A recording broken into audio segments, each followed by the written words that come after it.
Ibu jamaah yang dirahmati Allah Subhanahu wa taala, masih membahas dan melanjutkan pembahasan dalam minggu-minggu yang lalu. Sampai mana kemarin, Bu? Sampai nafsu apa? Nafsu mulhimah. Nafsu mulhimah mempunyai beberapa sifat, mempunyai beberapa karakter, atau mempunyai beberapa kelakuan. Di antara kelakuan ataupun sifatnya kemarin diterangkan ada at-tawadu, benar nggak? Kemudian ada apa lagi? Al-qanaah, betul tak? Terus apa lagi? Ada as-saqwa, ya kan? Kemudian untuk selanjutnya nafsu mulhimah punya karakter as-sabru. Apa, Bu? As-sabru atau sabar. Ya. Yang keberapa? Yang kelima, ya. Sifat ataupun karakter nafsu mulhimah yang kelima adalah as-sabru, yaitu sabar.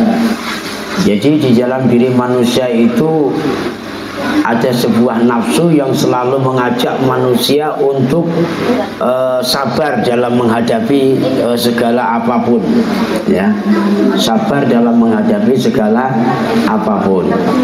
Namun lagi-lagi sering saya sampaikan bahwa sering hal itu terjadi, tapi kesabarannya itu jadi tenggelam karena gara-gara timbulnya nafsul amarah. Manusia itu kalau sudah dikuasai nafsul amarah dan nafsul lawamah, maka biasanya sifat kesabarannya itu berkurang. Yang tadinya sabar menerima apa saja atas pemberian Allah Subhanahu wa taala. Dikasih ujian, sabar. Dikasih musibah, sabar. Dikasih bala, sabar. Dikasih penyakit, sabar. Yang harusnya atau yang biasanya dia bisa bersabar atas pemberian Allah semacam itu, tapi gara-gara nafsul amarahnya itu besar, gara-gara nafsul amarah di dalam diri manusia itu menggejolak, maka sifat kesabaran itu jadi hilang, jadi berkurang sabarnya. Yang ada itu uring-uringan aja terus, ya, karena nafsul amarah itu menggejolak. Nafsul amarah itu selalu mengajak diri kita untuk tamak, rakus, nggak sabaran, nggak terima atas kehendaknya Allah, nggak bisa menerima atas pemberian Allah. Nah, nafsu mulhimah akhirnya menjadi tenggelam atau tidak muncul. Sifat kesabaran kita berkurang gara-gara nafsul amarah. Nah, ini ibu-ibu yang dirahmati Allah Subhanahu wa taala, yang laki-laki terus saya sampaikan bahwa kita harus ngerti, kita harus tahu sifat-sifat nafsu yang ada di dalam diri kita. Kalau kita tidak tahu, maka justru kita akan dikuasai oleh nafsu kita. Ya, kalau yang menguasai nafsul mulhimah, kalau yang menguasai nafsul amarah atau yang menguasai nafsul lawamah, kan jadi merugi di dalam diri kita. Nah, ibu yang dirahmati Allah Subhanahu wa taala, sifat nafsu mulhimah yang kelima adalah as-sabru, yaitu sabar, ya, sabar. Kalau nafsu mulhimah di dalam diri kita sudah muncul, sudah ada, maka dalam menghadapi apa saja itu kita mesti sabar, mesti sabar. Dikasih ujian oleh Allah, kadang anaknya nggak nurut, sabar. Dikasih ujian oleh Allah, kadang ekonominya pas-pasan, sabar. Dikasih ujian oleh Allah, kadang usahanya nggak hidup nggak mati. Pokoknya sabar menghadapi apa saja yang telah diberikan oleh Allah Subhanahu wa taala.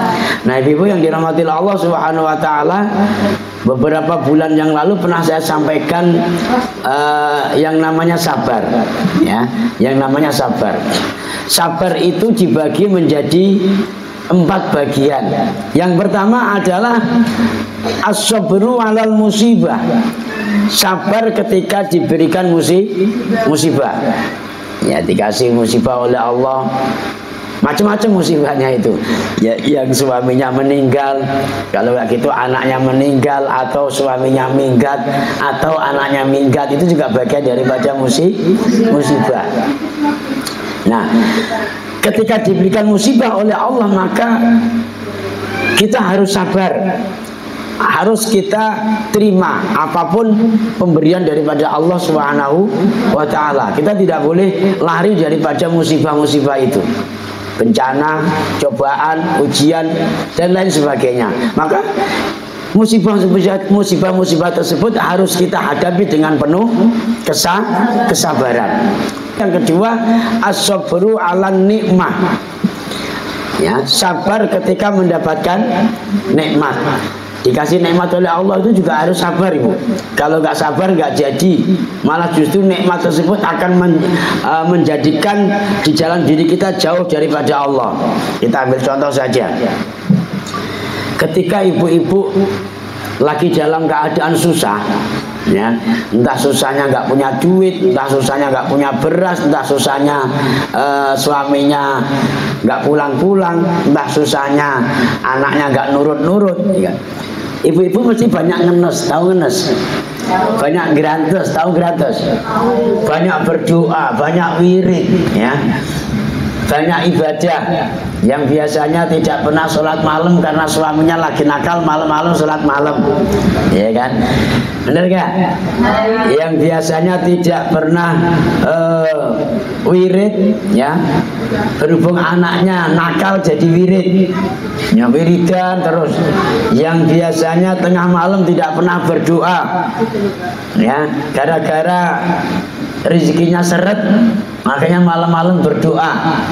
Yang tidak pernah pagi-pagi sholat duha. Ketika lagi diberikan musibah oleh Allah, ketika lagi dikasih ujian oleh Allah, biasanya kita banyak ibadah, banyak ngenes, banyak doa, banyak sholat, banyak zikir, banyak wirid, kadang bahkan banyak sedekah, ya. Kali-kali lah ngundang ibu-ibu majelis taklim, suruh yasinan, mana tahulah rezekinya lancar lagi, jualannya laris, terus mana tahu doanya nanti dikabulkan oleh Allah, kerjaannya disambung lagi. Bukan amin itu, mana tahu amin. Kalau berdoa ya jaminin. Ini yang saya maksud seperti itu. Itu ketika lagi ngenes.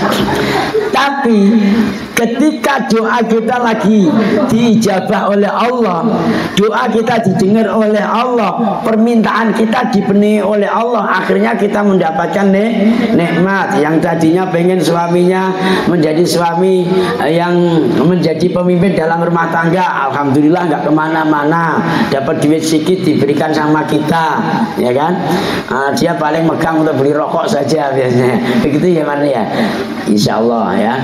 Yang tadinya anaknya nakal sekarang nggak nakal lagi. Yang tadinya jualannya sepi, kalau pagi sampai siang sampai malam nggak ada orang beli, alhamdulillah sekarang laris. Yang tadinya tidak ada kerjaan sekarang diterima di perusahaan, dapat kerjaan. Oke? Alhamdulillah. Tapi begitu permintaannya diberikan oleh Allah, itu kadang kalanya orang lupa dengan Allah. Sholatnya mulai berkurang, ngajinya yang tadinya rajin setiap hari Minggu ngaji terus, nggak pernah off. Begitu dapat kerjaan ngaji apa off? Off apa ngaji? Mesti off. Itulah yang dimaksud as-sabru 'alan nikmah. Sabar ketika mendapatkan nikmat. Nikmat ini kalau kita tidak hadapi dengan penuh kesabaran, justru malah akan menjerumuskan kita. Percaya atau tidak? Tadi yang saya katakan, ya kita ngaji ini kan karena ada waktu saja. Coba nggak ada waktu, ngaji apa enggak? Enggak apa ngaji? Nah, kan? Kita jujur-jujur aja. Apakah nikmat yang diberikan oleh Allah malah bertambah syukur kita, bertambah kita ibadah? Enggak kan? Malah bertambah jauh dari Allah. Biasanya sholatnya rajin 5 waktu berkurang. Biasanya ngaji tiap hari Minggu juga berkurang, minimal sebulan sekali lah ngaji. Nanti lama-lama setahun sekali. Lama-lama ngajinya kalau butuh saja. Ada enggak? Wah, giliran saya ini ngaji lah. Ya, tapi kalau nggak gilirannya nggak ngaji. Nanti hari Minggu hari libur, ya, tidak waktunya kerja. Berhubung dapat nikmat dari Allah, dapat kerjaan, tanggal muda, dapat gaji, ngaji apa ngaji? Enggak apa enggak? Pokoknya aja acaranya itu. Apalagi sudah punya duit.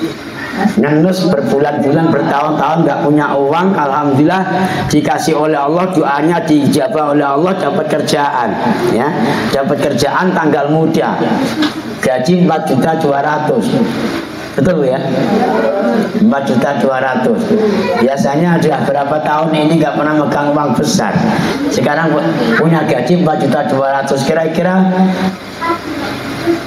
mempertahankan ngajinya apa mempertahankan jalan-jalannya? Itu berarti jujur. Alhamdulillah kalau jujur itu hukumannya ringan. Nah ini ibu-ibu yang dirahmati Allah Subhanahu wa taala, yang saya maksud berkali-kali ditekankan dan berkali-kali disampaikan, berkali-kali dimasukkan ke telinga ibu-ibu. Ya, tapi rata-rata dan umumnya masuk telinga kanan, keluar telinga kiri. Terkontrol kalau lagi dalam keadaan susah, terkontrol iman kita kalau lagi dalam keadaan butuh. Terlalu dimanjakan tubuh kita ini. Nggak ingat dulu waktu kita susah. Coba kalau kita susah nggak punya duit, nggak peduli demam, ya, nggak peduli hujan ditempuh. Tapi begitu kita dikasih nikmat oleh Allah sedikit saja, terlalu memanjakan.